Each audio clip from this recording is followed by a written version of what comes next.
this is a guidance document to try to just give guidance to anybody interested. And if I can take a step back, the history goes way back. It was once all done by towns. It was all herring wardens.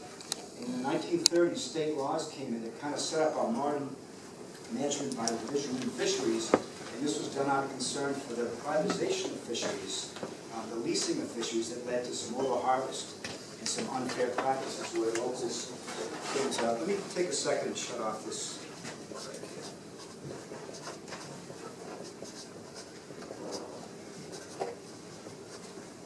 I guess not. Yeah, it's a newer PowerPoint. If you could find a way to shut off the program. I'll just do that. The timing? Yeah, it's on the timer, I think. And so I think it's an old practice, it goes way back, and I think we've always just helped towns that done work on ourselves. We saw the need recently to document the practices. You know, when Jeff moves on or somebody moves on, who knows what to do in these systems? So we sought to get these guidance documents approved by conservation commissions, and then we, this year, decided to pull them all together into a protocol document, which is available on our website.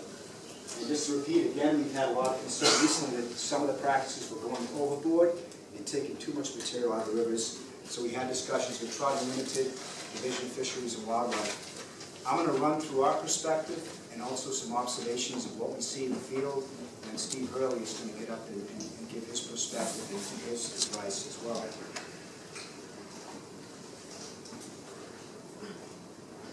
Okay, so I've already mentioned that.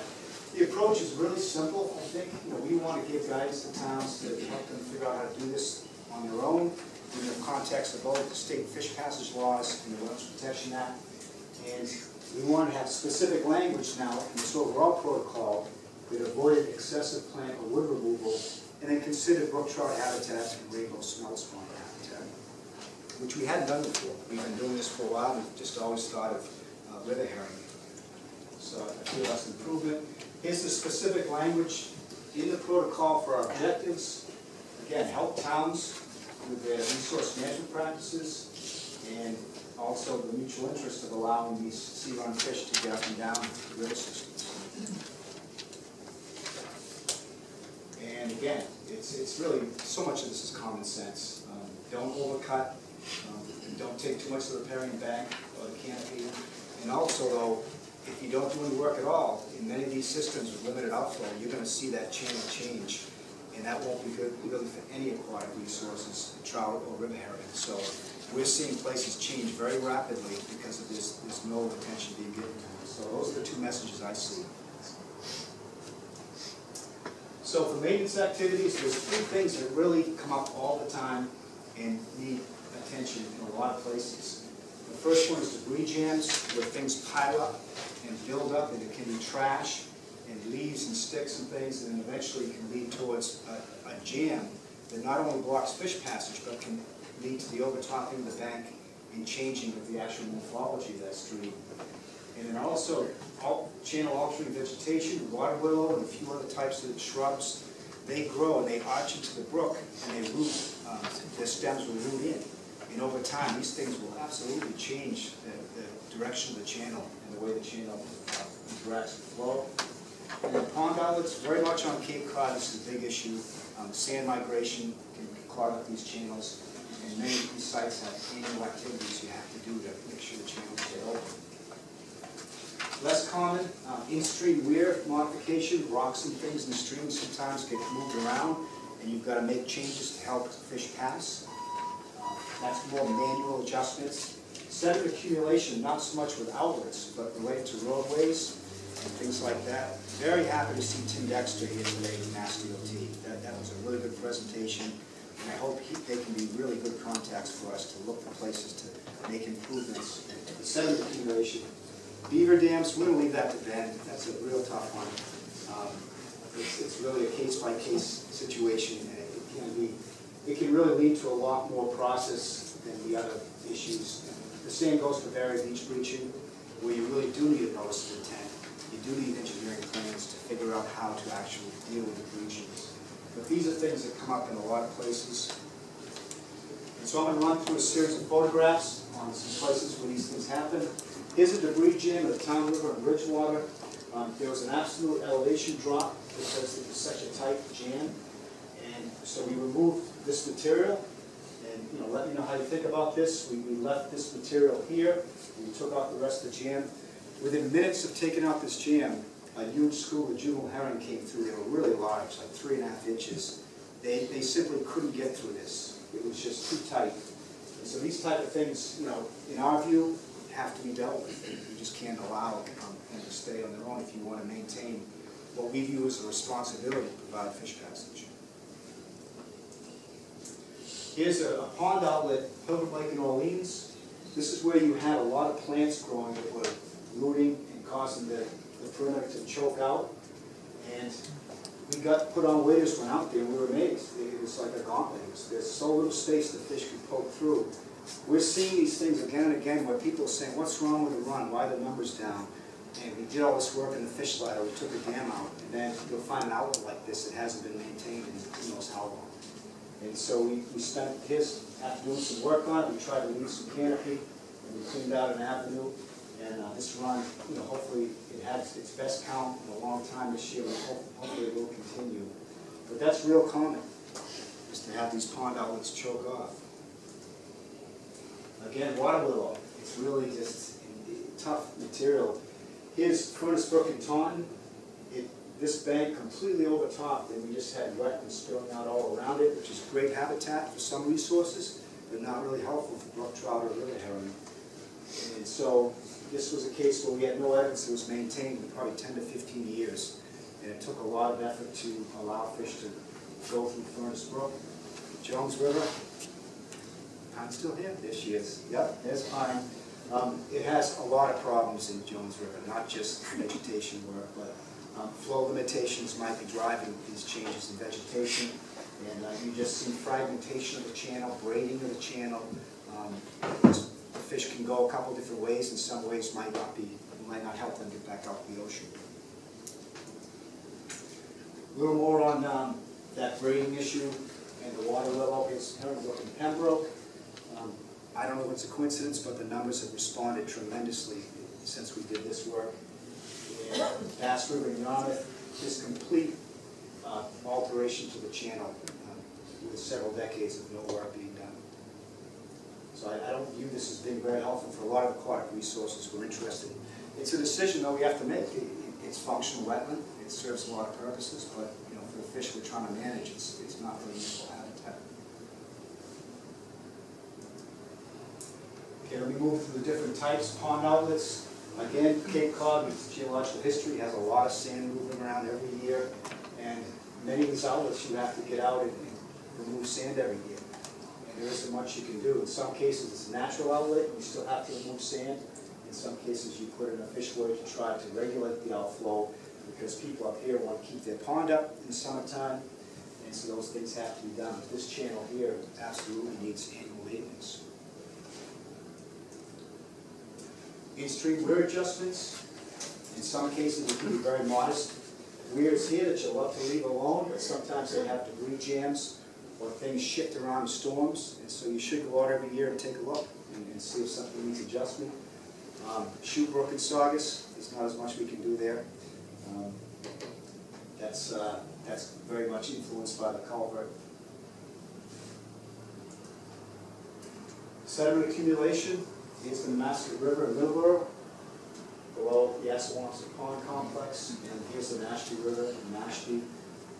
It's just shifting sand, not so much at the outlet, but within the stream channel. And here it's causing a braiding away from the fish ladder here, and so decisions have to be made. This becomes vegetated, and over time, you just don't have enough outflow in any of these systems. That's a question that comes to me often. Why don't you just leave it alone and just let the flow adjust how the channel's going to look? Almost all these systems, the flow is regulated. The flow is managed with changing groundwater. We're not releasing as much water in these systems. Other obstructions, channel diversions. Here's an odd one. A huge tree upended in the Mattapoisett River, and we had a call for a fish kill. So we went out, we had a couple hundred dead alewives that just took a wrong turn because the a tree uprooted and set an avenue for the flow to go this way, and so the fish went out into the woods. And so it doesn't come up very often, but it has to be maintained. And then Phragmites in a lot of coastal areas is a problem as well, because it's just coming on so strong. And so decisions have to be made as to what you want to do with that. And then the tough management issues, the beaver dams, which are quite common on the North Shore, and the buried beach management. These, I think, require a higher level of coordination and permitting. Certainly these need notice of intents and plans, and these need a whole lot of attention to deal with those. But that's part of the problems you're faced with trying to maintain herring runs. So I'm going to pass it on to Steve in a second. I think there's a lot of case-by-case decisions. I think Trout Unlimited, Division of Fish and Wildlife would say, leave this alone. Why would you want to take something out of there? I look at this and I see the potential for the breed jams. So we might not see 100% eye to eye, but I think these are decisions that have to be made on what you leave and what you take out. The Mashpee River, the lower part, has some beautiful sections, and I think we're moving in a better direction. You know, we're hearing from people. I think we're improving, we're evolving. 20 years ago, there was a lot of, let's get a whole bunch of people out and let's just rip out all we could. And I think that we're now seeing decisions that not even touch something like that, just leave it alone. And that's my last picture slide, is when you have situations like this with a nice canopy and riparian buffer, leave it alone. There's no need to do anything in systems like that. So my last slide before passing over to Steve is just, we're hoping people will use this protocol. We want to encourage towns and herd wardens to develop their own plans.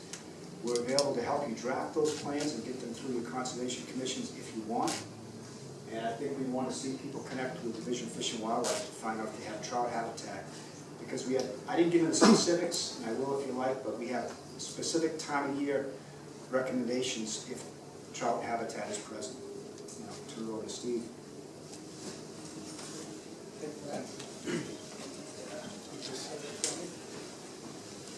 First of all, I want to thank Brad for actually developing these guidelines. I've been the fisheries manager here in southeastern Mass since 1990, and I focus on the resident fisheries. Brad focuses on the fish, the migratory fish, whereas I focus on the fish in the ponds where the herring spawn.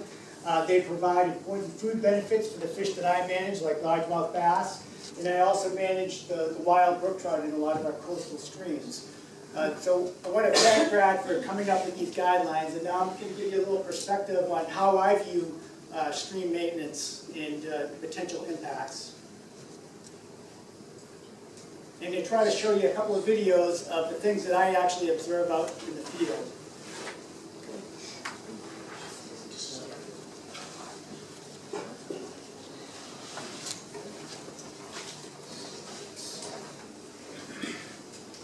Like I said, I've been the fisheries manager since 1990. We've worked closely with the Division of Marine Fisheries over the years. Actually, our agency considers this our 150th birthday, starting in 1866.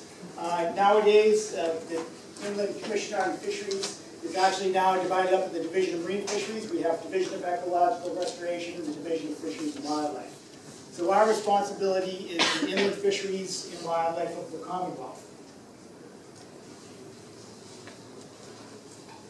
And one of the things that actually brought this to the forefront, something that I've been observing while walking the stream for numerous times, but what it brought to the forefront was the disappearance of our brook trout population in the Santuit River.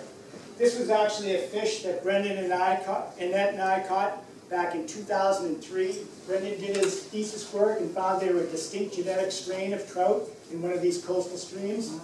We went back in 2015 with the U.S. Geological Survey and the Mashpee Wampanoag tribe, and we sampled the Mashpee River. We found brook trout and a variety of other species. We went in the Santuit River.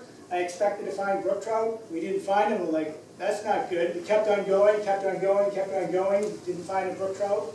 We went back in the fall when they should be in there spawning. Didn't find any. I went back in there this past spring and did not find a brook trout. And I had been in there every year during the 90s and found brook trout. It was great brook trout habitat. So why did these fish disappear? Well, I kind of point out that it's the death of 1,000 cuts. All of these streams have many, many different stresses on it these days. From the headwater pond, Santuit Pond, it changed from a vegetation-driven pond to an algae-driven pond over that time period from 2003 to 2015. We have road crossings, all kinds of stormwater runoff, improperly sized culverts that help block fish passage. There's water withdrawals. Willow Bend is a golf course right next to Santuit River. They pump groundwater out, irrigate the golf courses. There's a municipal water supply well, Pituit number 5 in the headwaters. Clearing of trees and woody habitat, which I'll talk a little bit more about, intended to improve the herring run.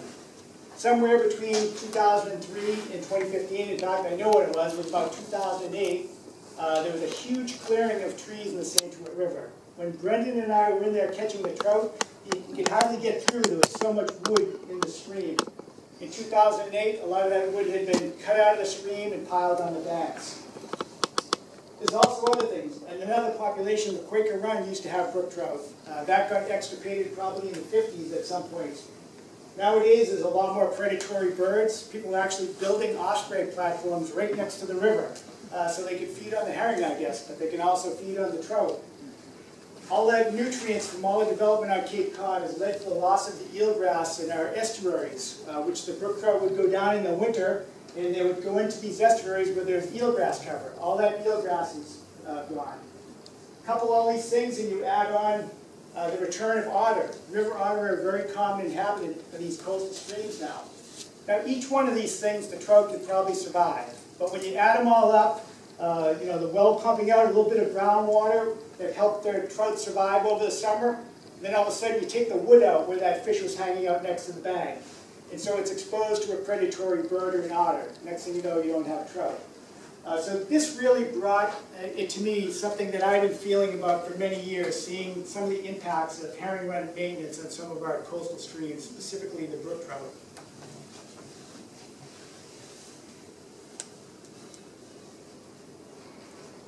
This has already been talked about in this meeting, River Herring Talk. This was a slide from Russ Cohen's talk in 2014 at the River Herring Management Meeting. And this was a picture of the Santuit River back when I still thought there was brook trout in there. And it showed an example of somebody went in and they cleared out a tree for providing herring passage. I mean, I looked at that before and I'm like, that looks okay to me. A fish can get through there, no problem. But somebody decided it was better for the herring to cut off that large woody debris. And in fact, they cut it out of the river and moved it out of the river. Here was another example from Centerville where they thought there was an obstruction. Russ Cohen talks about, it looks like there's water getting underneath. Is that actually a barrier to a foot-long herring or not? But one of the things it also illustrates is a lot of these runs are actually man-made channels. This is not the way a natural river runs. It's a man-made straight channel. But one of the things it kind of points out is, sometimes people are doing this maintenance work to improve herring, but they're not considering the impacts on the other resident species. And hopefully this slide will work here. This is run here.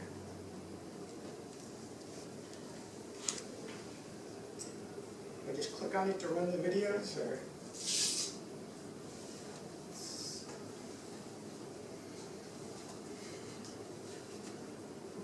you know how to work 2010 here? We don't get 2010 in this game. It's 2007, yeah.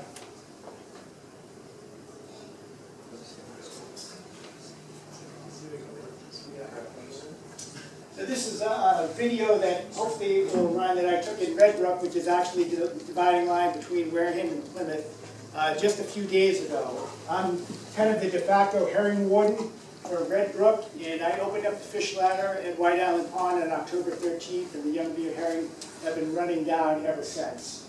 We have to balance a lot of things in terms of the management of that. There's a cold water fisheries downstream. We have a heavily populated headwater pond called White Island Pond that the people are very concerned about their water levels. So it's one of those balancing things that we've done in Red Brook. And so basically we close off the fish ladder during the summer to prevent warm water going down to the cold water and to keep the pond front residents happy. If not, just go on. It's one of these things with technology.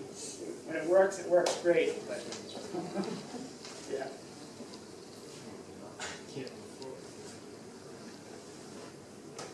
He actually has a video. I did see it yesterday. It's actually quite interesting. Well, we saw it earlier today, but that's, you know, one of the things I wonder about was self-driving cars, how that's gonna work out. Any questions? There we go. Wow, The GoPro is Wow. a great thing. Technology is great when it works. But, look at that. this was a school of young-eared herring. It was actually behind a log.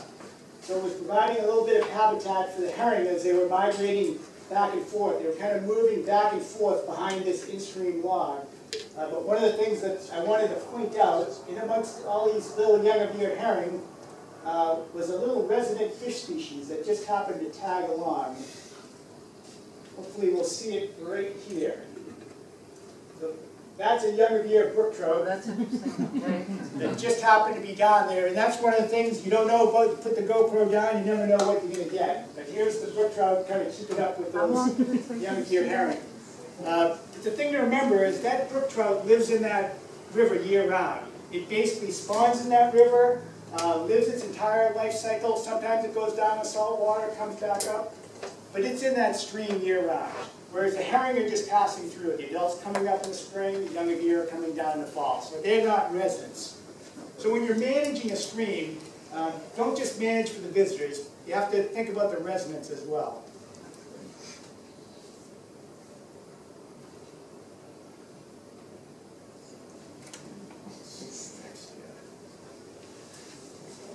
Hey Steve, I mean, I think that's an interesting perspective, but technically, I mean, there's some life stage of river herring in that watershed almost the entire year. Maybe even the entire year, because there could be holdover fish over the winter. A few, yeah. So I mean, A few holdovers in the, but they're not usually living in the stream year round. They're in the headwater ponds, some of the adults. We depending on do the size of the system. occasionally get that. But one of the things that I want you to remember is, you know, most of the river herring are not year-round residents. Occasionally you may have some up in the headwater ponds. The other thing to remember is many of these herring runs are not natural systems. A lot of our herring runs were actually created. These connections to the headwater ponds were actually hand-dug ditches a lot of times. People did it to improve they used to pay the towns for the herring rights to these rivers. And so what's a great way to increase your productivity? You increase the spawning area. So a lot of these runs were just hand-dug. They were never natural systems to begin with. Then you throw on all the other dams and man-made structures that are often the biggest impediments to fish passage in these natural streams. In the wood, in what some people call organic debris, that's kind of a natural part of these ecosystems. That's the way these fish evolved to associate with these natural ecosystems, where wood was a very important part of the habitat. Right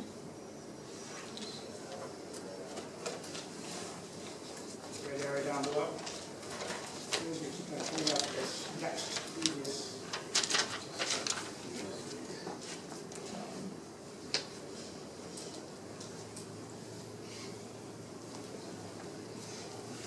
So these coastal streams, it's not just herring that are found in these streams. Some of the smaller streams may have things like redfin pickerel. A lot of these coastal streams are actually managed by myself and the Fisheries and Wildlife as stock trout fisheries. We stock brown trout, brook trout, rainbow trout. There's native riverine species like the white sucker. There's also the white perch that I mentioned. There's resident species like the tessellated darter. In the estuary areas, you get a lot of mummy chuds. And then the American eel. They're more of a long-term resident than the alewives, but they're going down to the Sargasso Sea to actually complete their life cycle. So there's a wide variety of fish species that are found in these streams. And one of the things that, as fisheries biologists, has really come to the forefront lately is the importance of large wood and stream ecosystems. It's been one of the things people thought about, but it's only been in the last few decades, like this is an ecology management in wood and large rivers. This was a symposium in 2003 by the American Fisheries Society to make people realize how important large wood is in these stream ecosystems. Most of the research was done primarily based on the salmonid streams in the Pacific Northwest. And the definition of large wood is basically greater than 3 feet in length and 4 inches in diameter. If you look in the literature, it used to be called large woody debris, and the politically correct term now is large wood. We don't want people thinking of wood as debris in a stream ecosystem anymore. We want people to think of it as habitat. Now, wood offers a wide variety of benefits to the stream. It can be a hard surface for invertebrates to attach. It increases habitat diversity through the modification of flows. When you put a large chunk of wood in there, you've changed the whole dynamics of the stream. You can create a deep area and a shallow area. You can trap nutrients. You can shelter from the bird predators and other predators. You can actually create pools. One of the things when we were sampling the shad with John on the South River, one of the places where we were catching the shad was a large chunk of wood that to some people it would look like a barrier to fish movement. That's where the shad were hanging out. It could also be very important for the storage of organic matter, all that leaf litter that comes down. Some people think that's debris, but if you're an aquatic invertebrate, that's your food source. And those aquatic invertebrates may become a food source for a resident species like the trout. These days, a lot of the stream improvement, we're focusing on adding large wood back into these systems. This is a picture of Red Brook. Where I took that picture of the alewife from the trout was just upstream for this particular log. But we removed some old cranberry bog plumes with the help of the Division of Ecological Restoration and placed large wood back in this system. We're actually putting wood back into this system. And this is true for a lot of other projects. Here's one David Gould in Plymouth was the forefront of, the Eel River up in Plymouth. Here's a picture of the completed wood addition in Red Brook. So to some people, historically, some of the herring woods like, oh, that might be a place that's going to catch debris. Let's cut that out. Whereas people that are focused in on the resident fish species like myself, are, we want more wood back in those streams. Wood offers excellent fish habitat, especially for things like brook trout. This is a picture taken in Red Brook, and this kind of shows the habitat for a brook trout in one of these coastal streams. It's basically right up against that wood. That's going to offer it cover from predators. So wood is a very, very important thing for a resident fish species, particularly brook trout. Hopefully I can get this one to play now. Playing video, it says. This is a picture of the Mashpee River.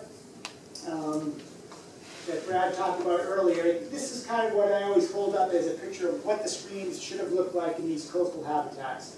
Good riparian canopy, good cover, a large amount of wood that's actually in there. Hopefully, if this one plays as well, you can actually see what I mean.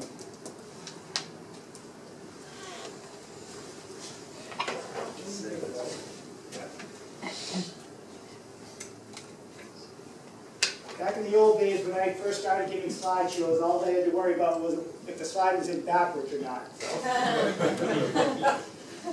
That still picture, Steve, where is that? This is the Mashpee River right above Route 28. And is the DOT guy still here? Because one of the things I've been watching on the Mashpee River is right on the state road, there's a culvert that's about to collapse at some point. But this is the Mashpee River. I happen to see some fish. That's one of my temperature loggers. I thought I saw some fish, so I put the GoPro down under. And look what I found. This kind of just shows the importance of this overhead cover. So you look, and I look at it, it's just a piece of wood hanging in the stream. Maybe we need to cut it out for the herring. But for these brook trout, this was critical habitat. It was that overhead cover they were seeking out. In fact, you saw over here, there was some young of year trout. That increasing complex wood on the side was very important habitat for the young of year trout. But it just shows you the importance of these micro habitats in these streams. How many fish were in that one particular little section?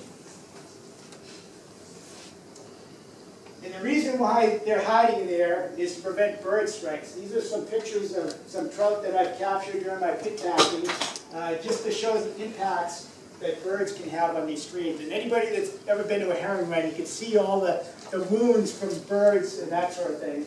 The same things happens with our brook trout, particularly the larger brook trout. A lot of them have some sort of wounds. In fact, this one was its intestines exposed, actually lived for a few months after that. We actually pit tagged it, and it went through the antennas for months after that.